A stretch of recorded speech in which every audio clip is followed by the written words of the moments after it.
நண்பர்கள் அனைவருக்கும் வணக்கம். இன்னைக்கு இந்த காணொலியில ஒரு அருமையான கதையை தான் நான் உங்ககிட்ட சொல்ல போறேன். முதல்ல இந்த கதையோட கரு என்னன்றதை சொல்றேன். மீரான்ற ஒரு விவசாயியோட பொண்ணு இருக்காங்க. ஆக்சுவலா அப்பா விவசாயம் பண்ணிட்டு இருக்காரு. இவங்களுமே அப்பாக்கு ஹெல்ப் எல்லாம் பண்ணிட்டு இருப்பாங்க. ரொம்ப வறுமையான நிலைமையில தான் இவங்க இருக்காங்க. ஏன்னா விவசாயம் முன்ன மாதிரி லாபம் எல்லாம் தர மாட்டேங்குது. ரொம்ப கஷ்டத்துல இருக்காங்க. இந்த மாதிரி நிலைமையிலயும் இந்த மீரா பொண்ணு இருக்காங்கல்ல, விக்ரம் அப்படின்ற ஒரு நபருக்கு உதவி செய்யறாங்க. உதவியை பெற்ற அவர் என்ன சொல்றாருன்னா, கண்டிப்பா இதுக்கு கைமாறு உனக்கு நான் செய்வேன்ற மாதிரி சொல்றாரு. அப்படியே வருடங்கள் ஓடுது. திரும்பி விக்ரம் வராரு. அதுக்கப்புறம் இந்த கதையில என்னெல்லாம் நடக்குதுன்னு சொல்றதுதான் மீதி கதை. கண்டிப்பா இந்த கதை உங்க எல்லாருக்குமே பிடிக்கும்னு நம்புறேன். இதே மாதிரி நிறைய கதைகள் ஏற்கனவே நம்ம சேனல்ல நம்ம போட்டிருக்கோம். அதெல்லாம் பார்க்கணும்னா இந்த சேனலை சப்ஸ்கிரைப் பண்ணி வச்சுக்கோங்க.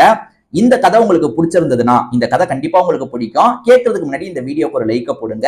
அப்பதான் உங்களை மாதிரி பாக்குற நிறைய பேர்கிட்ட இந்த காணொலி கொண்டு போய் சேர்க்கப்படும். இப்ப இந்த கதைக்குள்ள நம்ம வந்துடலாம். கதையோட தொடக்கமே மீரான்ற ஒரு பொண்ணை காட்டுறாங்க. இவங்களை பொறுத்த வரைக்கும் 12வது வரைக்கும் படிச்சிருப்பாங்க. பேரண்ட்ஸால அவ்வளவுதான் இவங்களை படிக்க வைக்க முடிஞ்சிருக்கும். அப்பாவை பொறுத்த வரைக்கும் விவசாயியா இருக்காரு. இந்த கிராமத்தை பொறுத்த வரைக்கும் ஒருத்தன் இருக்கான், ஹர்பால் சிங் அப்படின்றது அவனோட பேரு. அவன் என்ன பண்றான்னா, எல்லார் இடத்தையும் புடுங்கிடணும் அப்படின்ற மாதிரி ஒரு எண்ணத்துல இருந்துட்டு இருக்கான். எல்லாருமே விவசாயம் சரியா நடக்காம கஷ்டப்பட்டு இருக்காங்கல்ல. ஆனா அவனுக்கு மட்டும் விவசாயம் நல்லா நடக்குது. ஏன்னா அவனுக்கு தண்ணி ஏற்பாடு எல்லாத்தையும் அவன் பண்ணிக்கிறான். ஏன்னா அவன் கிட்ட காசு இருக்கிறதுனால அந்த மோட்டர் போடுறது அந்த மாதிரியான விஷயங்கள் எல்லாம் சூப்பரா பண்ணிக்கிறான். அவன் மட்டும் விவசாயத்தை நல்லா பண்ணிட்டு இருக்கான். மத்த யாராலையும் பண்ண முடியல. எல்லாருமே நஷ்டப்படுறாங்கல்ல, அதாவது லாபம் இல்லாம நஷ்டப்பட்டு இருக்கும் போது இடத்தெல்லாம் விற்கிறது அந்த மாதிரியான விஷயங்கள் எல்லாம் பண்ணுவாங்க. எல்லார் இடத்தையும் வாங்கணும்ன்றதுதான் அவன் எண்ணம். ஆனா மீராவோட அப்பா கஷ்டப்பட்டு அவருக்குன்னு கொஞ்சம் இடம் வச்சிருக்காரு.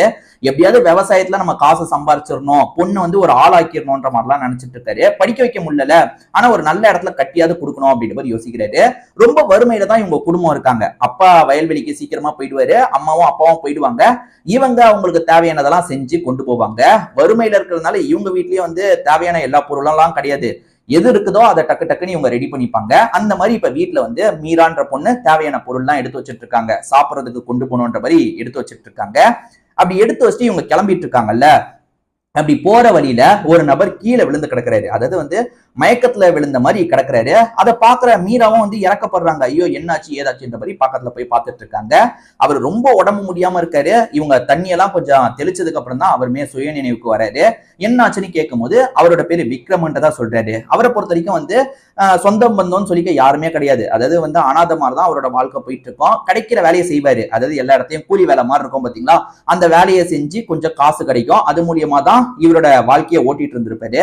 பிரச்சனை என்னன்னா, கடைசி 2-3 வாரமா எந்த ஒரு வேலையும் இவருக்கு கிடைக்கல. எவ்வளவோ கேட்டு பார்த்திருப்பாரு, ஏதாவது வேலையை தாங்க, நான் ஏதாவது பண்றேன்னும் போது யாருமே வேலையை தந்திருக்க மாட்டாங்க. சோ இப்ப பசியால தான் மயங்கி விழுந்து கிடக்குறன்றத சொல்றாரு. இவங்களை பொறுத்த வரைக்கும் அப்பா அம்மாக்கும் இவங்களுக்கும் சேர்த்து ரொட்டி துண்டுகளை தான் எடுத்துட்டு போயிட்டு இருக்காங்க. நம்மளோட பங்கை இவருக்கு தந்தா என்னன்னு யோசிக்கிறாங்க. இவர் செம்ம பசியில இருக்காரு, நம்ம தருவோம், நம்ம கொஞ்சம் அட்ஜஸ்ட் பண்ணிக்கலான்ற மாதிரி நினைக்கிறாங்க. இவங்களுமே ஏகப்பட்ட கஷ்டத்துல தான் இருக்காங்க. சரி நம்ம கிட்ட இருக்கிறத தருவோன்ற மாதிரி அந்த ரொட்டி துண்டெல்லாம் எடுத்து தராங்க. அவர் செம்ம பசியில இருப்பாரு போல. இவங்க கிட்ட மீரா கிட்ட இருந்து வாங்குற விக்ரம் இருக்காருல, சட்டு சட்டு சட்டுன்னு சாப்பிடுறாரு. பொறுமையா சாப்பிடுங்க பொறுமையா சாப்பிடுங்க அப்படின்ற மாதிரி இவங்களுமே சமாதானப்படுத்திட்டு இருக்காங்க. சாப்பிட்டு முடிச்சதுக்கு அப்புறம் தான் அவர் கொஞ்சம் தெளிவாகிறாரு. அதுக்கு முன்னாடி கொஞ்சம் மயக்கத்திலேயே தான் பேசியிருப்பாரு. ஆனா சாப்பிட்டு முடிச்சதுக்கு அப்புறம் தான் விக்ரமும் கொஞ்சம் தெளிவாகிறாரு. பரவாயில்ல, நமக்கு இவ்வளவு பெரிய உதவி பண்ணிருக்காங்கன்ற மாதிரி உங்களுக்கு நன்றி எல்லாம் சொல்லிட்டு இருக்காரு. விக்ரம பொறுத்த வரைக்கும் என்ன சொல்றாருன்னா, இதுக்கப்புறம் இந்த கிராம பகுதியில எல்லாம் நான் இருக்க போறது இல்ல, சிட்டி சைட்ல போய் நான் வேலை தேட போறேன். யாருமே நான் மயக்கத்துல விழுந்து கிடந்ததை பார்த்து கூட உதவ வரல, நீ தாமா உதவி செஞ்ச, நீ வச்சிருக்க, அதாவது உனக்காக வச்சிருந்த ரொட்டி துண்டெல்லாம் எனக்கு தந்துட்ட. இந்த விஷயத்த நான் அவ்வளவு சீக்கிரத்துல மறக்க மாட்டேன். நான் சிட்டிக்கு போய் வேலை பார்த்து நிச்சயமா சம்பாரிச்சு உனக்கு ஏதாவது பண்ணுவேன்ற மாதிரிலாம் சொல்லும் போது, அதெல்லாம் இருக்கட்டும், ஒன்னும் பிரச்சனை இல்லை, நீங்க நல்லபடியா போங்க அப்படின்ற மாதிரிலாம் மீரா சொல்றாங்க. இவர் மனசுக்குள்ள இந்த பொண்ணுக்கு நம்ம ஏதாவது பண்ணணும்ன்ற மாதிரிலாம் யோசிக்கிறாரு. இங்க இருந்து நடந்து கிளம்ப ஆரம்பிக்கிறாரு. மீரா அதை பத்தி எல்லாம் பெருசா எடுத்துக்கவே மாட்டாங்க. சரி ஒருத்தர் முடியாம இருந்தாரு, அவருக்கு நம்ம கிட்ட இருக்கிறத தந்து உதவி செஞ்சிருக்கோம், அவ்வளவுதான் அப்படின்ற மாதிரி யோசிக்கிறாங்க. பேரண்ட்ஸை பார்த்து வேலையை பார்க்கறதுக்காக போயிடுறாங்க. இந்த சைடு விக்ரம் இருக்காரு பாத்தீங்களா, அவங்க கிட்ட சொன்ன மாதிரியே சிட்டி சைடுக்கு போனோன்ற மாதிரி சிட்டி சைடுக்கு வந்துடுறாரு. வந்தவர் இங்கேயுமே வேலை தேடி அலைஞ்சிட்டு இருக்காரு. இங்க கூலி வேலை எல்லாம் நிறைய இடத்துல கிடைக்கதான் செய்யுது. இப்ப கிராமத்துல கூலி வேலை கூட கிடைக்காத நிலைமையா இருந்துக்கும். ஆனா இந்த இடத்துல இவருக்கு கூலி வேலை எல்லாம் ஓரளவுக்கு கிடைக்குது. இவருமே அந்த கூலி வேலையெல்லாம் கஷ்டப்பட்டு பண்றாரு. கொஞ்சம் காசை சேமிக்கணும், அதாவது நம்ம சாப்பிடுறதுக்கு தங்குறதுக்கே எல்லா காசையும் அடிச்சிடக்கூடாது, ஓரளவுக்கு சேர்க்கணும் அப்படின்ற மாதிரி கொஞ்சம் கொஞ்சமா சேர்க்கிறாரு. இந்த கட்டடம் எல்லாம் கட்டுவாங்க பாத்தீங்களா, அந்த இடத்துல கூலி வேலை தான் பார்த்துட்டு இருக்காரு. பகல் நேரத்துல கூலி வேலை பாக்குறவரு நைட்டு நேரம் வந்து இந்த டிராயிங் வரைவாங்க பாத்தீங்களா, எப்படி கட்ட போறோம்ட்டு அந்த மாதிரி ஆளுங்க கிட்ட எல்லாம் கொஞ்சம் பேசுறாரு. எப்படி இப்படி நீங்க பிளான் பண்றீங்க, அந்த பிளானிங்க பத்தி எல்லாம் சொல்லித்தர முடியுமான்னும் போது சில நல்லவங்க இருப்பாங்கல்ல, எல்லாருமே வந்து சொல்லி தர மாட்டாங்க. ஆனா சிலர் வந்து சரி விஷயத்தை இவன் கத்துக்கணும்னு நினைக்கிறான்ற மாதிரி இவருக்கு சொல்லி எல்லாம் தந்துட்டு இருக்காங்க. இவருமே பிராக்டிஸ் எல்லாம் பண்றாரு. இப்படி இந்த மாதிரி பிளானிங் இருந்தா நல்லா இருக்கும், இதை விட இந்த பிளானிங் நல்லா இருக்கும்ன்ற மாதிரி இவரு இப்ப ஒரு இடத்துல கட்டுறாங்கன்னா இதை இன்னும் பெட்டரா பண்ணலாமே, இந்த மாதிரி பண்ணலாமேன்ற மாதிரிலாம் எதிர்கேள்வி எல்லாம் கொஞ்சம் கேட்டுட்டு இருக்காரு. கொஞ்சம் அந்த டிசைனிங்ல தான் இவர் ஒர்க் பண்ணிட்டு இருக்காரு. இதெல்லாம் அங்க இருக்க ஒரு இன்ஜினியர் நோட் பண்றாரு. பரவாயில்லையே, இந்த பையன் கிட்ட ஏதோ விஷயம் இருக்கு, இந்த பையனை நமக்கு அசிஸ்டன்ட் மாதிரி வச்சுக்கலாம்னு யோசிக்கிறாரு. இதுக்கு முன்னாடி கூலி வேலை பார்த்தாரு, இப்ப அசிஸ்டன்ட்னா சூப்பர்வைசர் வேலை மாதிரி அந்த இன்ஜினியருக்கு சூப்பர்வைஸ் பண்ற வேலை, அதாவது மத்தவங்களை வந்து பாத்துக்கிற சூப்பர்வைசர் வேலையை அந்த இன்ஜினியர் போட்டு தராரு. அது மூலியமா இவருக்கு சம்பளம் பயங்கரமா ஏறுது. முன்ன மாதிரி கஷ்டப்பட்டு வேலை செய்ய தேவையில்லை, மத்தவங்களை வேலை வாங்கினா போதும்ன்ற ஒரு நிலைமைக்கு வந்துடுறாரு. அதுலயும் கொஞ்சம் கொஞ்சமா இம்ப்ரூவ் ஆயிட்டு இருக்காரு. ஒரு ஸ்டேஜ்ல ஒரு 4 வருஷம் ஓடும் போது ஒரு பில்டர்ஸ், அதாவது ஒரு நிறைய கட்டித்தர ஒரு ஆளாவே மாறிடுறாரு. நிறைய வருமானம் வருது, சந்தோஷமா ஒரு லைஃப வாழ ஆரம்பிக்கிறது. இவரை பொறுத்த வரைக்கும் இப்பதான் வந்து அந்த பொண்ணோட ஞாபகம் வருது.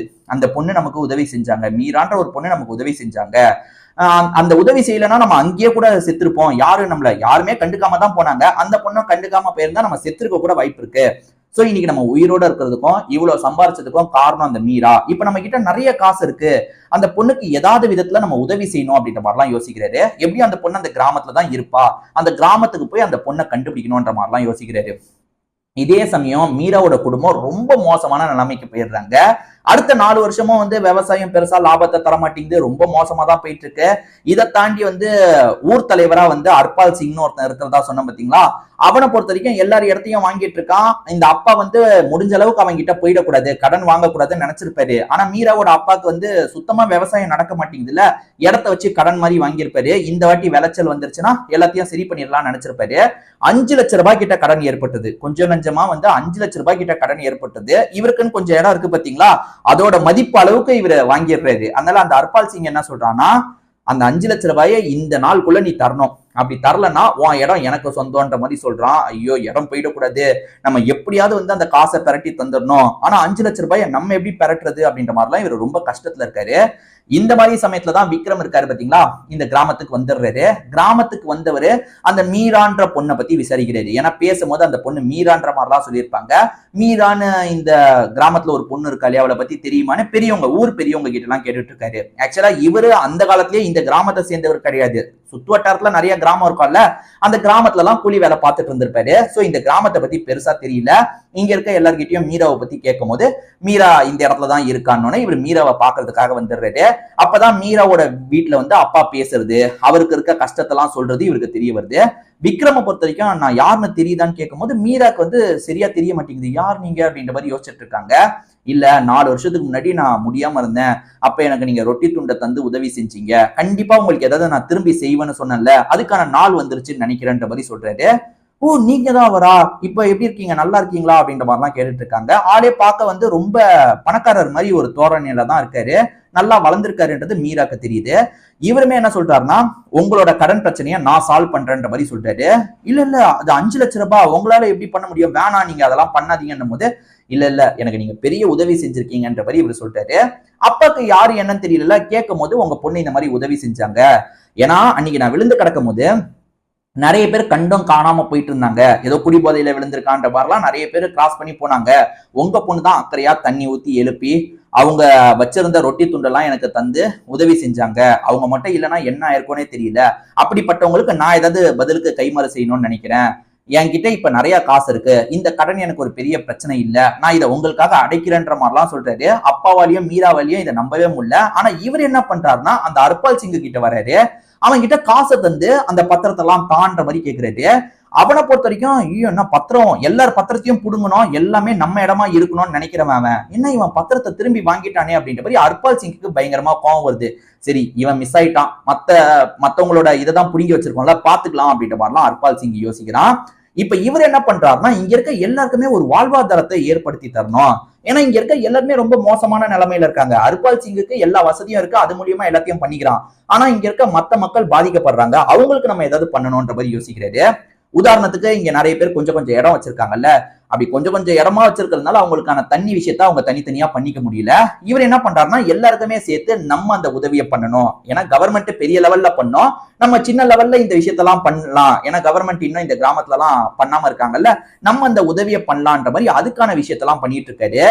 அப்படி எல்லாருமே பண்ண ஆரம்பிச்சிட்டா அது அந்த ஹர்பால் சிங்குக்கு பிரச்சனை இல்ல, அந்த ஹர்பால் சிங் பிரச்சனை பண்றதுக்காக வரான், அவனோட அடியாளுங்களை கூட்டிட்டு பிரச்சனை பண்றதுக்காக வரான்.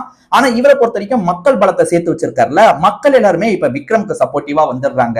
இல்ல இல்ல விக்ரம் எங்களுக்கு சப்போர்ட்டிவா தான் இருக்காருன்னு மக்கள் எல்லாருமே ஒண்ணு சேர்ந்துடுறாங்க. சோ அந்த ஹர்பால் சிங்கால எதுவுமே பண்ண முடியல. இவர் மக்களுக்காக சில விஷயங்களை பண்றாரு. சோ மக்கள் எல்லாருமே இப்ப விவசாயத்தை நல்லபடியா பண்ண முடியுது. அதே மாதிரி மீராவோட அப்பாவும் நல்லபடியா பண்ண முடியுது.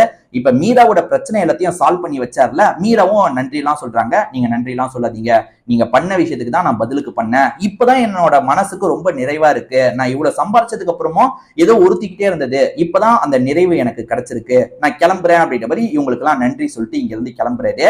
இதோடயே இந்த கதை முடியுது. கண்டிப்பா இந்த கதை உங்க எல்லாருக்குமே பிடிச்சிருக்கும்னு நம்புறேன். இதே மாதிரி நிறைய கதைகள் நம்ம சேனல்ல இருக்கு, அதெல்லாம் பார்க்கணும்னா நம்ம சேனலை சப்ஸ்கிரைப் பண்ணி வச்சுக்கோங்க. இந்த வீடியோ உங்களுக்கு பிடிச்சிருந்ததுன்னா கண்டிப்பா இந்த வீடியோக்கு ஒரு லைக் போடுங்க. திரும்பி வேற ஒரு காணொலியில உங்களை நான் பாக்குறேன். அது வரைக்கும் உங்ககிட்ட இருந்து விடைபெறேன். நன்றி, வணக்கம்.